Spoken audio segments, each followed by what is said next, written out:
Hi, and welcome to British Girl Bakes. I'm going to show you how to make this fun igloo cake, which is about as easy as sculptured cakes get.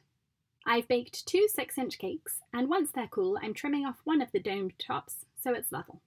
This trimmed cake is going to be the bottom layer, and I'm leaving the other layer with its dome intact because I'm going to carve that into the curved top of the igloo. I'm attaching a cake board onto my turntable with masking tape. This is the same size as my cake. A bit of buttercream to secure the first layer of cake. And now with a serrated knife, I'm dividing this layer in half horizontally to make 2 layers of cake. I'm drizzling the cake with simple syrup to keep it moist. I made this with equal parts of water and sugar boiled together just until the sugar dissolves. Spreading on a layer of frosting and then placing the next cake layer on top. More filling. And I'm going to carve the other cake, so I'm not dividing that one in half. I'm just putting it straight onto the cake. To carve the cake, I'm using a serrated knife, starting with a shallow cut all around the rim of the cake.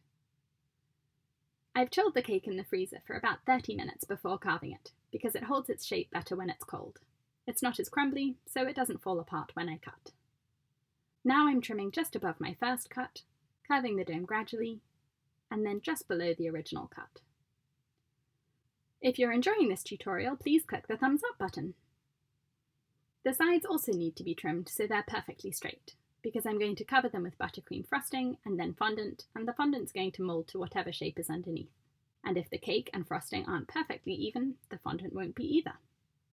Tidying up the dome.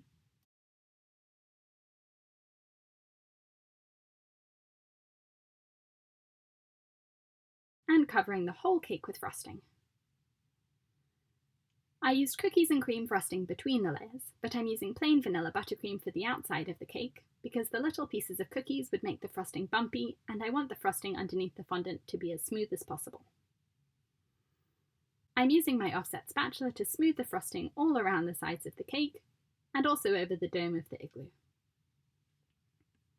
I'm covering the cake with white fondant, rolled out to be about 1/4 inch thick, smoothing it over the top with my hands, and then unfolding the pleats around the sides of the cake so it lies flat against the cake, trimming the fondant around the base of the cake, and then lifting the cake up so I can reach all the way to the bottom, using a fondant smoother to press the fondant flat all around the cake.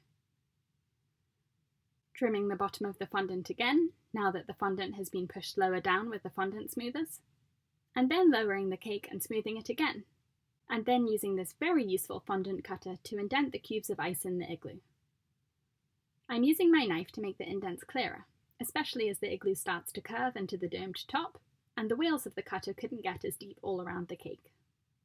I'm using the fondant cutter as a guide to measure where the next indent will go, and then holding my knife there and pressing it gently into the cake, and then spinning the turntable to indent all the way around the cake. Another line up here, and I'm just eyeballing where this indent should go. And one more time, making a little circle on the top of the cake. Now I'm using my knife to mark out the individual blocks of ice, indenting the bottom of each line, and then the top of each line. And here, lower down on the cake where it's a bit more fiddly to angle my knife to mark out the ice cubes, I'm indenting the bottom of each one, then the top of each one, and then filling in the part in the middle. I want to cover this big board with fondant snow, so I'm lifting up the cake on its own cake board, and then using another cake board, the same size, to decide where it's going to go. I'm using fondant to make some piles of snow around the board, attaching them with some water on a paintbrush and using my fingers to push the edges down into the board to make a smooth snowdrift. And another one over here, longer and narrower. And then I'm covering the whole board with fondant to lie nicely over the mounds of fondant snow. I'm sticking this fondant down with just a bit of water. Smoothing it out. Trimming around the board. Holding my knife vertically against the side of the board. And then wetting the board with some water where the igloo's going to go, so it's sticky where I place the cake board of the igloo. Now the igloo needs a door. I've added some Tylose powder to the fondant to make it dry faster and harder. I've rolled it fairly thickly and I'm cutting it into a wide strip, marking individual ice cubes into it with my knife in the same way I did around the igloo. remembering this side of the strip because it'll be visible too. I'm curving the fondant into an arch and leaving it to dry for about an hour. I'm writing a birthday message for this cake in the snow using the small end of a ball tool.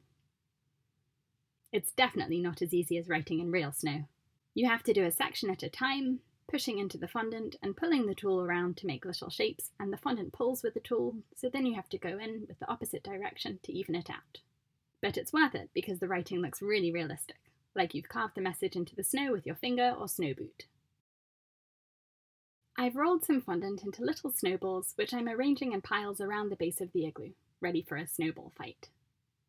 You can be strategic with this, covering up any areas where the fondant on the igloo is creased or bumpy or doesn't quite cover up the cake board. When my igloo doors started to harden, I'm brushing one side with water and the base of the arch, and then pushing it against the side of the igloo. It's a good idea to do this before the shape is completely set, because you can still mould it into the side of the igloo, so there aren't any gaps between the walls and the door, or entranceway. I'm using a cookie cutter wrapped in parchment paper to prop up the arch, so it will dry in that shape. I've made 2 little penguins with fondant, which I'm attaching with a bit of water, and this is pearly luster dust to make the fondant sparkle like fresh snow. I'm sprinkling it all over the cake and the snow around it, and then using a big brush to dust it all over. It's not covering the fondant as well as I want it to. It's still sitting in clumps on the fondant, so I'm using a small paintbrush to brush it on a bit more aggressively. Much better, shimmery like real snow. When the arch has set, I can pull out the cookie cutter, and it slides out easily because of the non-stick parchment paper wrapped around it. I'm adding a bit more pearl luster dust down here, and it's finished. Thanks for watching! Subscribe to my channel, British Girl Bakes, for new cake decorating tutorials every week.